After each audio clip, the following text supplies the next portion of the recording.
तो आज हम बात करेंगे प्रेजेंट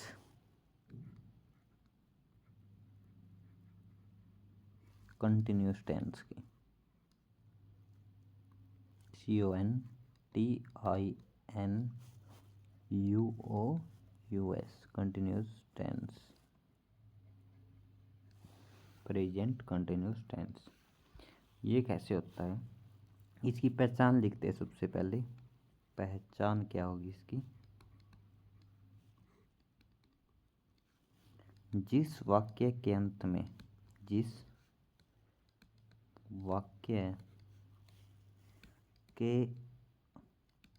अंत में ता है, ते है, ती है, आता है, उसको तो हम प्रेजेंट इंडेफिनेट टेंस कहते हैं। तो इसमें क्या होता है? ता है, ती है, ये नहीं आएगा इसमें। इसमें आएगा रहा है। जिस वाक्य के अंत में रहा है,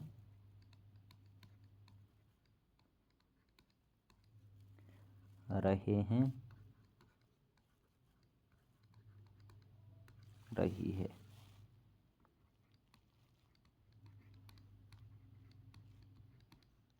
आता है, उससे हम प्रेजेंट कंटिन्यूस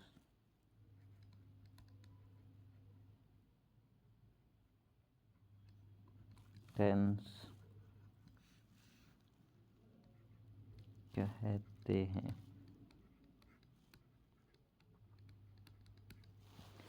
इसका मतलब क्या हुआ?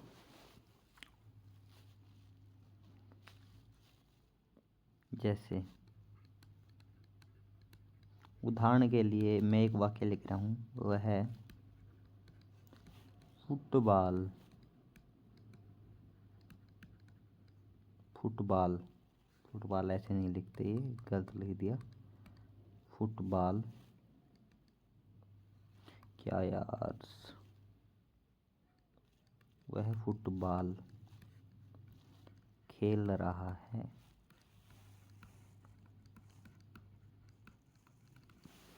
वह गाना गा रहा है। वाक्य के अंत में क्या आया? रहा है। वह स्कूल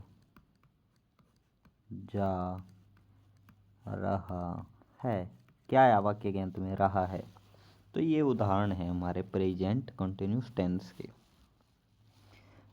अब इसकी इंग्लिश कैसे बनाएं, उसका रूल है हमारे पास। रूल क्या है उसका? इंग्लिश बनाने का रूल, सबसे पहले आएगा सब्जेक्ट। सभी में आता सब्जेक्ट सबसे पहले, और लास्ट में ऑब्जेक्ट आता है।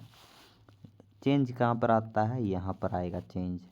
सब्जेक्ट प्लस इज या फिर एम या फिर आर प्लस वर्ब की first form plus ING plus object. ये बात लिखनी है हमें। सबसे पहले सब्जेक्ट आएगा, फिर इज MR प्लस वर्ब की first form plus ING plus object. अब इज किसके साथ लगेगा, एम किसके साथ लगेगा, आर किसके साथ लगेगा, ये भी पता होना चाहिए। तो ये भी डिस्कस करते हैं। इज किसके साथ लगेगा? सबसे पहले इज लगेगा ही के साथ, सी के साथ, इट के साथ और सिंगुलर नाउन्स के साथ। क्या लगेगा? इज लगेगा, sorry. He, she, it singular nouns के साथ क्या लगेगा? इज लगेगा। सिंगुलर नाउन मतलब एक वचन, जो भी एक चीज है। जैसे राम अकेला है, शाम अकेला है। वह हो गया, जैसे वह के साथ इज लगेगा, ही के साथ। जैसे सिंगुलर नाउन्स मतलब एक वचन। अब बात कर देते हैं एम किसके साथ लगेगा। एम लगेगा आई के साथ, केवल आई के साथ एम लगेगा। और आर की बात करते हैं, आर किसके साथ साथ लगेगा। आर लगेगा मेरा वी के साथ, यू के साथ। यू के साथ ध्यान रखना, हमें यू के साथ क्या लगेगा, आर लगेगा, कहीं हम इज लगा दें। दे के साथ, और प्लूरल नाउन्स के साथ। प्लूरल नाउन्स को कौन सी होती हैं, जो बहुवचन होते हैं, एक से ज़्यादा जो होते हैं। ठीक है, तो इज एम आर हमें पता चल गया किसके साथ लगेगा। तो रूल क्या था हमारा, सबसे पहले सब्जेक्ट प्लस इज, फिर एम, फिर आर, फिर वर्ब की first form plus I N G plus object. ठीक है, ये रूल है हमारा सकारात्मक वाक्यों के लिए। किसके लिए ये रूल, सकारात्मक वाक्यों के लिए, सकारात्मक वाक्यों के लिए। ये यहाँ से रिमूव कर देते हैं, सकारात्मक वाक्यों के लिए ये रूल, सकारात्मक वाक्यों के लिए।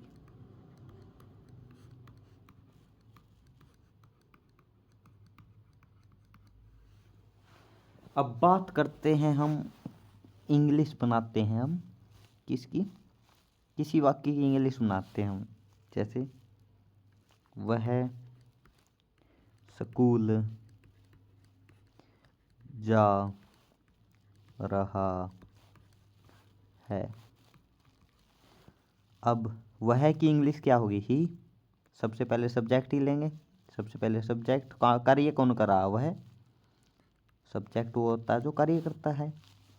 फिर क्या लेंगे, इज एम आर में से चूज करना है।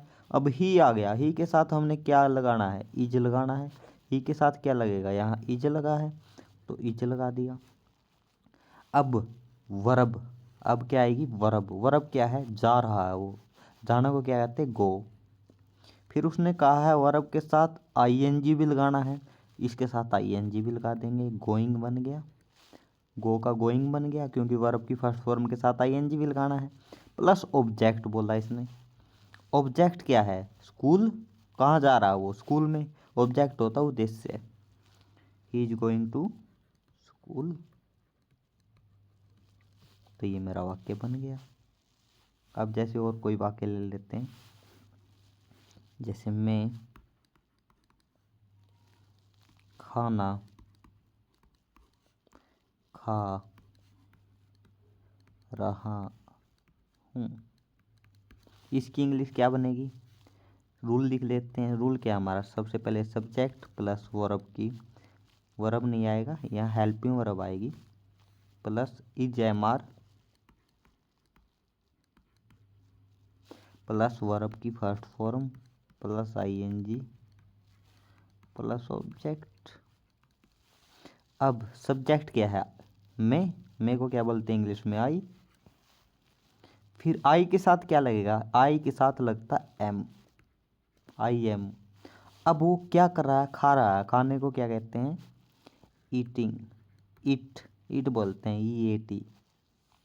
ठीक है, अब ये तो वर्ब लिख दी हमने, वर्ब के साथ आईएनजी भी लगाना है, आईएनजी और लगा दो इसके साथ, ईटिंग बन गया, आई एम ईटिंग।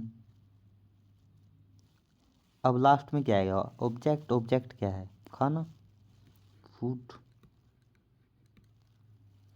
ये इसकी इंग्लिश बन गई।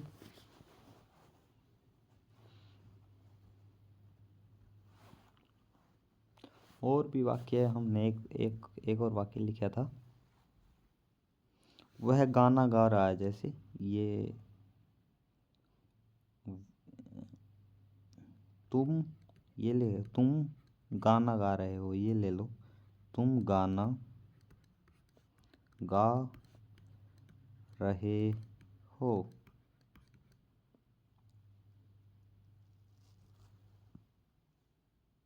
इसमें क्या क्या लगेगा, इसमें हम क्या करेंगे, इसमें तुम की इंग्लिश क्या होगी? यू। यू के साथ क्या लगता है? आर। फिर क्या कर रहा वो? गाना गा रहा है। उसको गाने को क्या कहते हैं? जब गाता कोई उसको क्या कहते हैं? सिंग। फिर उसके साथ आईएनजी भी लगाना है, सिंगिंग बन गया। ए सॉन्ग, लास्ट में ऑब्जेक्ट आ गया। वो क्या गा रहा है? एक गाना गा रहा है। तो ये हमारा था प्रेजेंट कॉन्टिन्यूस टेंस। ये क्या था हमारा? Present CONTINUOUS continuous tense.